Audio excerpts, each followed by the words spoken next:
Alright, so welcome back dito sa ating channel dito sa Bobs TV. Okay, so ito pag-usapan natin mga babayan, no? At talaga namang napakarami pong nangyari kahapon sa Senado at talagang napakagulo mga babayan. Pero isa lamang po ang lumalabas mga babayan ayon po, no, sa obserbasyon ng mga tao. At ito daw po mga babayan ay posible, no, na stage o baga palabas lamang ang mga kaguluhan po kahapon. Kayo po ba, mga babayan, kung kayo ang tatanungin, no, eto po ba ay tila isang palabas lang ang mga nangyari po kahapon at delaying tactics lamang mga babayan? No, dahil nga po kahapon ay nai-transmit na rin po, no, eto pong mga dokumento ng impeachment po ni Sara Duterte.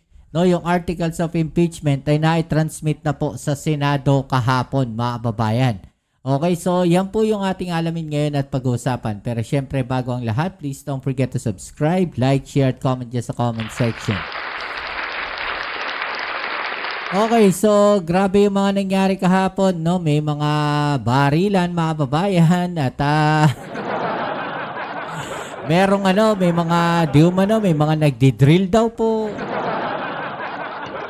Kanya-kanya tayong panonood mga babayan at kanya-kanya rin, no, etong mga senador po, no, especially no mga Duterte Black, no, na ang itinuturo ay ang NBI mga babayan, especially netong si Amy Marcos, no, talagang mukhang may balak sila, no, na tanggalin sa pwesto etong si Matibag. Actually mga babayan, no, kung titignan natin maigi, no, hindi pa po tapos yan. No, hindi pa po tapos yan dahil merong ako nakikitang mas malala pa na posibleng mangyari dyan mga babayan. At yan po, no, ay tungkol sa impeachment ni Sara Duterte. Natatandaan nyo po, kasasabi lang natin ay transmit na yung mga dokumento po, no, articles of impeachment ni Sara Duterte dyan po sa Senado. No, baka may mangyaring masama doon sa mga articles of impeachment. Okay, so ito, panoorin muna natin mga babayan. Paano po nila nasabi na ito po, no, mga nangyayari sa Senado, mga babayan, ay tila mga palabas lamang at delaying tactics. No, yung pong mga nangyari kahapon, mga babayan. Right? Let's go. Professor Clive Arguelles ay tagapagsalita ng Team Pinas at political scientist. Ano po? Professor Clive, magandang umaga po sa inyo. Good morning! Ay, magandang umaga, Alvin. Opo, what is your take? Anong insights ang nakuha mo sa insidente sa Senado kahapon? Do you also believe na stage din? Alam mo, nagulat din ako. Ang dami, pagising ko kaninang umaga, ang daming nagpapalutang ng anggulong staged.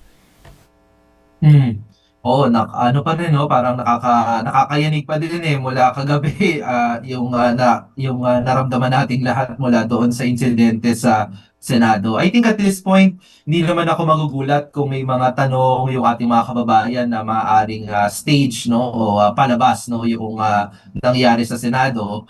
Kasi mas marami pa tayong mga katanungan na hindi pa din nasasagot, no? Batay na lamang halimbawa doon, Alvin, sa timeline na lang, at least yung mga established na facts, no, according to the timeline, ay galing naman mismo sa loob ng Senado, di ba? Yung head ng Senate Sergeant of Arms, no, na nagsabi sa mga kasamahan sa media na yung kanilang mga kawani ay naghahanda, di ba? Yung security ay naghahanda at fully armed sila dahil daw may aarestuhin sa Senado. Pero hindi naman nila kinlarify kung sino yung aarestuhin. Tapos ilang minuto pagkatapos nun, at saka natin narinig, no, yung putukan, di ba? Pagkatapos naman nun, itinuro na, no, ni Senate President Alan Peter Cayetano at iba pang mga bahagi ng new Senate majority na NBI daw, no, at under attack daw yung Senado, pero clarify naman ng NBI director na wala sila sa loob ng Senado, hindi sila. Yun na nga mga babayan, pilit nilang pinalalabas na NBI po, no, yung mga pumasok doon sa Senado. Yun po yung pinalalabas nila kaagad, no. At sabi nga, wala pang investigasyon, mga babayan, alam na nila kaagad na NBI po yun. considering mababayan na nasa loob sila ng kwarto. Alam niyo kung sinasabi nila na mga naka-uniform daw po ng NBI at yung nga daw po, no, mga NBI daw po yung mga nandoon, no, na nanggulo raw po. Ang tanong, bakit gagawin yon ng certain na official o officers ng NBI mga babayan o tauhan, no, o operatiba ng NBI? Bakit sila magpapaputok? 'Di ba mga babayan, yun yung tanong na lumulutang dyan eh. Bakit kailangan magpaputok ng NBI? 'Di ba? Bakit mayroong putukan nangyari? At saka hindi lang isa, no? Sunod-sunod po, mga babayan.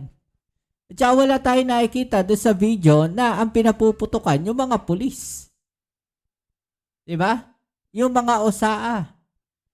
Sino yung pinapuputukan? Ano yung pinapuputukan? Yun yung mga tanong dyan eh. 'Di ba mga babayan? Kasi kung titignan ninyo maigi, tignan ninyo doon sa mga videos mga babayan. Yung mga OSAA, yung mga pulis mga babayan, hindi rin naman sila bumabaril pabalik. 'Di ba? So posible ba na isang tao lang yung nagpapaputok? Sino yung, kung meron mang iba nagpapaputok, sino yung mga sumasagot do sa pagpapaputok na yun? Diba? Yun yung mga tanong dyan, mga babayan. No? I-analyze din yung maigi, yung mga nangyari po. No? Tignan ninyo maigi. Hindi nga nakita kung saan yung pinapuputokan eh. Doon sa mga videos. So, ang kailangan dyan mga babayan is mailabas talaga yung kopya po ng CCTV. Kailangan kompleto ha, walang putol. No? Kailangan walang putol yung CCTV. Baka naman magkaroon ng putol yan.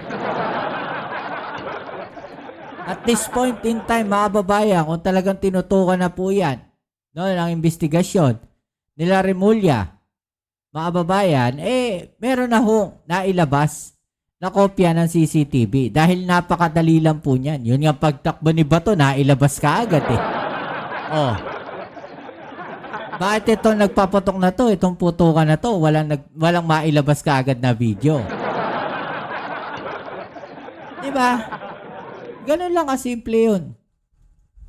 Sila kasama doon at sa katunayan ay nasa ibang lugar sila. So siguro hindi naman kailangan maging mapaglaro yung isip ng ating mga kababayan para magkaroon ng ganong klaseng mga katanungan. Totoo bang may shootout o baka palabas itong nangyari sa Senado? Diba? Pero posibleng palabas eh. Ilabas nyo na yung CCTV. Bakit ang tagal? Hindi nyo nga nakita nag-cover ng todo yung mga OSAA eh. Diba? Andun lang sila nakatayo. Makikita ninyo doon sa mga video. Diba? Naka-cover sila dito lang banda. Pero hindi sila yung hindi sila yung alam nyo yung pag nagpuputukan na cover talaga. Hindi ganun eh. Mga nakatayo nga lang eh. Parang lang eh. Hayahay lang eh. Chill lang. Diba? Titignan ninyo maigi doon sa mga videos na kumakalat. Doon sa mga reporters, yung mga kuha ng mga reporters, ng mga media. Di ba? Tignan ninyo maigi yung formation ng mga pulis. Hahanapin ninyo sino yung pinapuputukan. Wala silang makita. Ilabas na yung CCTV para magkaalaman. Di ba? Pero politically speaking, because you are a political scientist, who gains from this incident?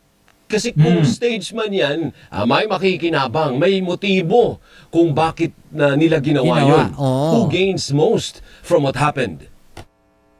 Ayun na nga, no? At yan ang isang pinaka-importanting tanong ngayon, di ba? Kapag may mga ganitong insidente, ang dapat nating sagutin din na tanong ay, sino ba ang makikinabang sa ganitong klaseng gulo, parang perception na under attack, no, o under siege ang Senado. Dalawa lang naman yung napakahalagang political developments diyan sa Senado, 'di ba? Una ay yung pagkakanlong nila kay Senator Bato de la Rosa dahil ayaw nilang mahuli ito dahil nga meron nang arrest warrant mula sa ICC, no, para hindi madala sa korte, maiharap sa korte sa The Hague, no. Yan yung isa. At ikalawa, yung pag-uumpisa dapat no ng isang impeachment court laban kay Vice President Sara Duterte dahil nga nakaabot na sa Senado yung articles of impeachment na ipinadala ng Kamara. Yan lang naman yung dalawa. So halimbawa na lang din sinabi natin no sinabi ko na yung panibagong Senate majority itong bagong liderato ng Senado nakakapagtaka, 'di ba, yung timing ng kanilang kudeta noong Lunes. At ang pangamba ko noon ay maaaring ma-delay, maaaring hindi na naman ituloy yung impeachment trial, no, yung paglilitis kay VP Sara. So pagka ganitong hindi pa nasasagot. Ito. Tignan ninyo mga kababayan dito sa video na to. Tignan ninyo maigi dyan. Diba? Nakikita ninyo yung mga tao nakatayo lang. Ayun ayahay lang sila Ayan Yun ang dyan Ayahay lang sila Yun ang dito sa gilid. Diba? Hindi naman sila yung tipong sasagot ng putok At mukhang hindi sila yung pinapuputokan. Ang tanong dyan, mga babayan, sino yung nagpapaputok at bakit siya nagpapaputok at sino yung pinapuputokan? Yun yung tanong dyan. Diba? Yung ilang mga katanungan tungkol doon sa nangyari kagabi, no, sa tingin ko, no, maaaring delaying tactics, no, doon sa mga nakabinbin na mga usapin na ito, kasama na nga yung impeachment trial ni VP Sara. So, ibig sabihin ba, Prof, ito ay palakasan ng naratibo? Kung sino yung maingay, sino ang nagpapakalat ng kanya-kanyang naratibo, ayun ang mangingibabaw at yun ang magsishape ng public perception. Mukhang gano'n na nga kasi ang una ding ginawa ng ating ilang mga senador diyan ay mag-live, 'di ba? Mag-live stream sa kasagsagan ng presidente, 'di ba? At So lahat isa pa yun. lahat sila na nandun sa Senate, yung mga naiwan, yung bagong majority, kanya-kanya sila ng live, Prof.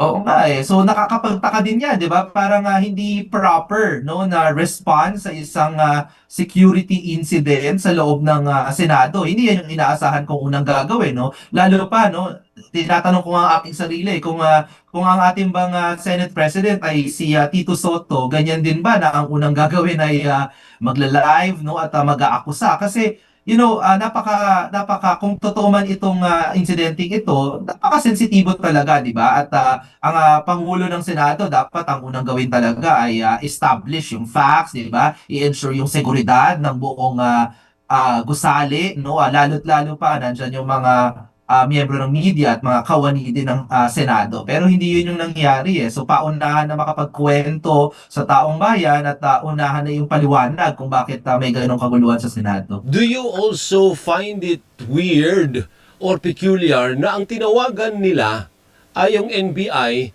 nasa labas ang kanil ba yung pulis? Di ba nandun yung mga general sa labas? Hindi ho ba? Why would you call the NBI na earlier ay tinaboy mo?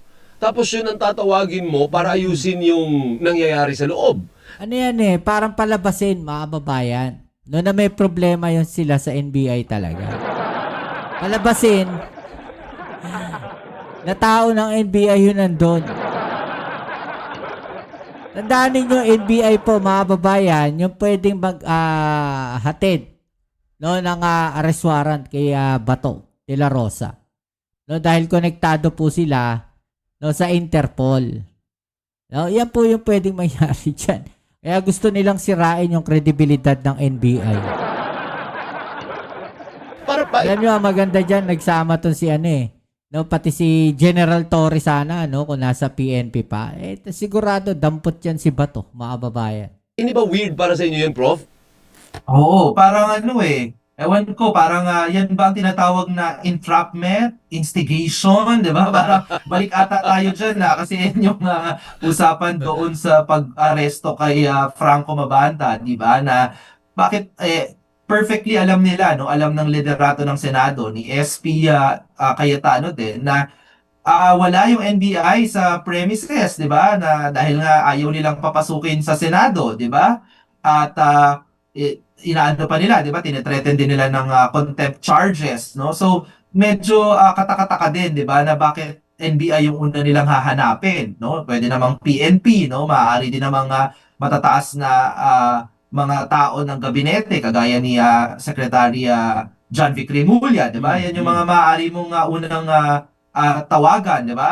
Para rumisponde doon, no? Sa akin din kasi no I think si Senator Pia Cayetano, ang kapatid ng ating Senate President, yung tumawag no kay NBI director, no.